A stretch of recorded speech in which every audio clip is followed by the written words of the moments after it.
Strap in, this is a long one. You may have heard the story of the carpenter who died to redeem humanity's sins. It's a powerful story, bittersweet, very human, and I just want to tell you that it's true. He was a real person, and his name was John. John Carpenter. He was born in the year 1948, and he was the coolest filmmaker to ever walk the earth. From Halloween to The Thing to They Live, the totally underrated In the Mouth of Madness, mind you, he just made classic after classic. All of his movies, really fun, really atmospheric, but also really smart. Even when they were goofy, most directors would kill to have made just one of those movies. And what did he get for it? A big, fat truckload of nothing. Well, less than nothing. The studios, the critics, even the fans, they hated him. The Thing, okay, for example, which is about as perfect a movie as you can make, completely torn to shreds. And his career never really recovered. Every movie after that was a struggle, and after a while, he just got tired of it and quit. He only really came back to movies in his 70s. How many works of genius did we never get because of that? Look, I have a point here. People like Carpenter, people like Alex, they're not always appreciated in their own time. If you just do what's popular, you might never create anything important. Of course, we admire people who did the right thing, who didn't conform, but we only ever admire them after the fact. What matters is to support people when it's difficult.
Sometimes it seems the only choices we have are renouncing civilization or mindless expansion.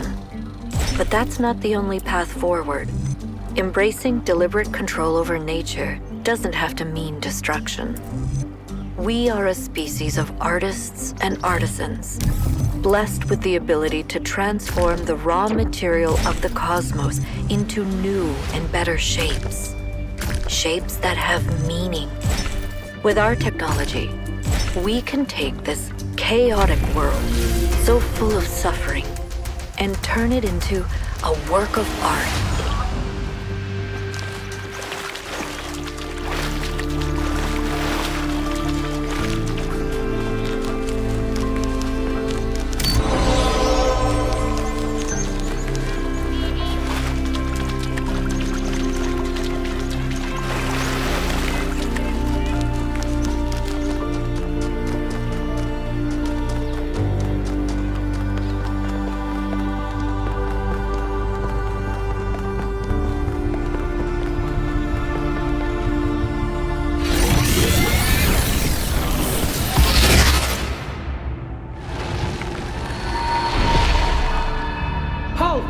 creature of clay, you have taken another step towards the flame.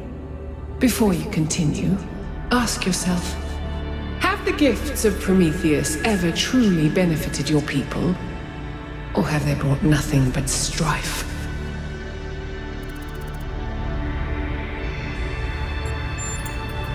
Prometheus has poisoned your mind.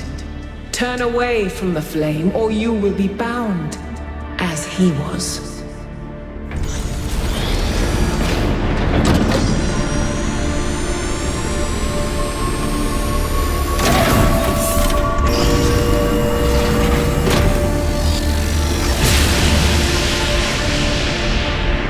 I've been thinking, there's 3 towers per cardinal direction and 3 entities. You'd think it would be symmetrically arranged, 1 tower per entity, right? But we haven't seen Prometheus at all. We're built to find patterns.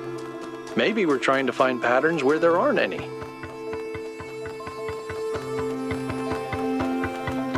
"1K, please investigate the coordinates I'm sending you."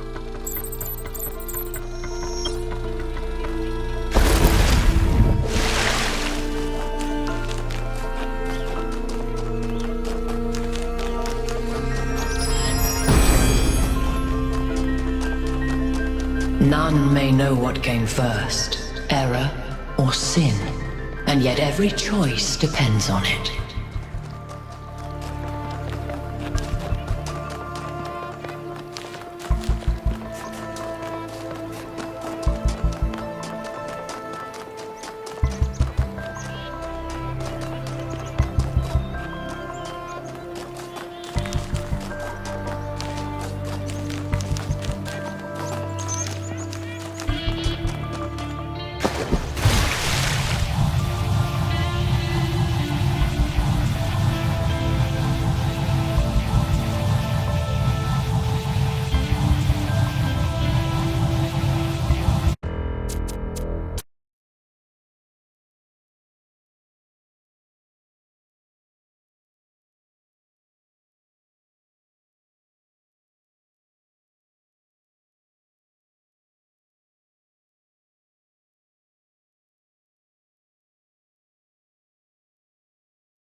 The singularity sustained itself longer this time. Did we get the data? We did. I think we just obsoleted quantum physics. Maybe. Let's not get ahead of ourselves. We need to be able to replicate these results. You know, I've been wondering. You told me that in the simulation, one thing that kept you motivated was looking for answers. Do you think that with the work we're doing, we'll ever run out of questions to ask? I don't think so. Trying to understand the universe means asking the same question over and over. How? How do you make fire? How do earthquakes happen? How does gravity work? How do particles behave? You keep digging deeper, finding another set of mechanisms, another set of hows. Step by step, you demystify reality. But then, if you keep doing it long enough, one day, you run out. You've answered all the hows. You know how the universe works. So, now what? Now you ask why? Isn't that the next step? It's not quite that easy. The question of why cannot be answered. Even if it could, it would only be followed by another why. At some point, you have to accept that it all just exists. But there is another set of questions. What's next? You've stripped away the layers of mystery, you've laid bare the machinery. Now you have to start building, to add your own layers of meaning.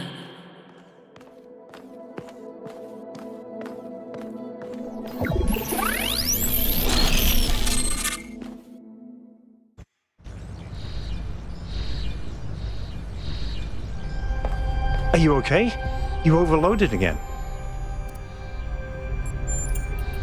Yes, I saw.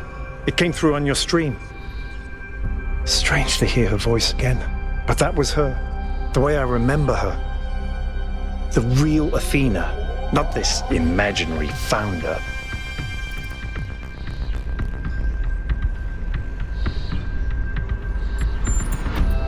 I'd like to think I knew her well. There was just a handful of us in those days. Small family in the ruins of a dead civilization. It was hard. Harder than anyone else can possibly imagine. We had nothing except what Alexandra Drennan and the Institute had left us. Now that everyone lives in civilization, they don't understand how necessary it was for us to build that civilization. They can fantasize about living in balance, limiting growth, retreating behind our walls. They don't understand what it really means to live in the wilderness. How close we came to not making it. How many people we lost. Yema was just the first. But Athena understood. She believed in humanity. She believed in us. In the inherent value of consciousness. Her dreams were so much bigger. She wanted us to reclaim the earth, to reach for the stars, to build and grow and learn.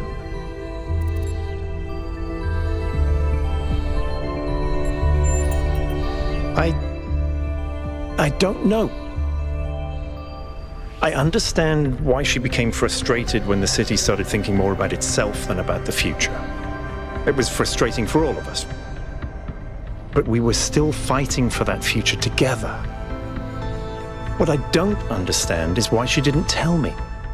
If she came here to do all this, why didn't she bring me along?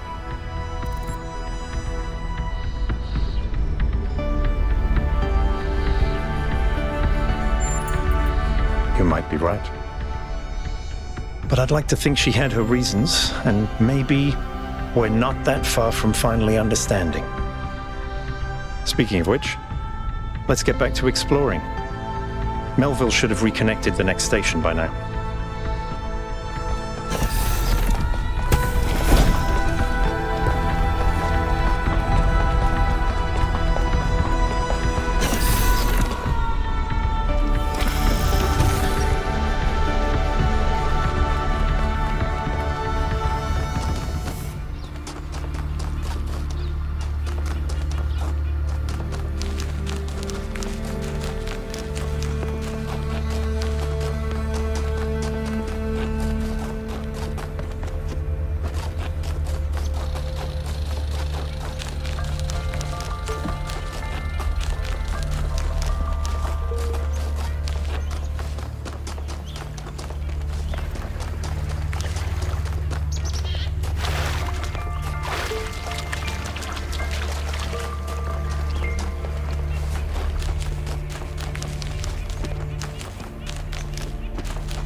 This area looks flooded as well. Our ancestors melted a whole lot of ice. After they died, most coastal settlements were claimed by the sea. South of New Jerusalem, there's a whole city under the water. We went there once with Garrus, when I was an apprentice. It was... That's exactly why the founder created the goal. When you go past the limits, this is what happens. Mother Nature always gets her revenge in the end. This isn't revenge, Al. It's just failure. People, cities, mountains. As far as the sea is concerned, it's all the same. Their mistake was forgetting that, telling themselves nothing would change. It always does.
Why I insist on these unsanctioned, unplanned expeditions. Some think it is because I hate civilization and prefer to lose myself in nature. This is precisely the opposite of the truth. It is because I love New Jerusalem that I have to leave, because it is only when I am here that I fully appreciate what the city means. And also because I believe that if I stayed at home, I would one day be ethically compelled to commit acts of violence against those who, in their arrogance, imagine that humans should live in harmony with the chaos that surrounds us.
I've had a closer look at the Somnodrome.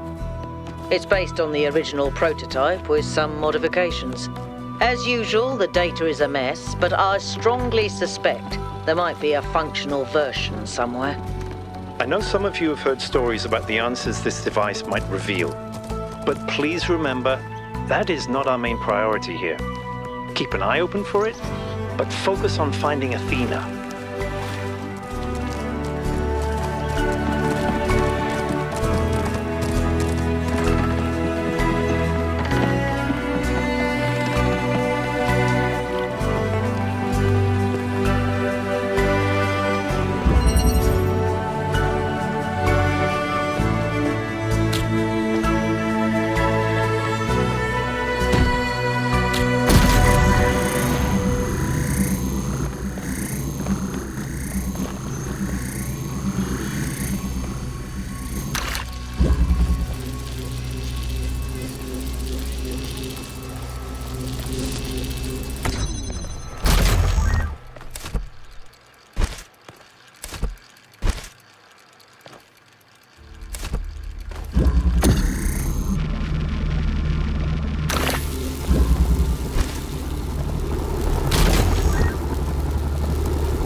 particle clouds continue to be exactly the same.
Wandering around these landscapes, solving puzzles. In a way, 1K's experience must be very similar to Athena's in the simulation. There's one difference, though. Athena was alone.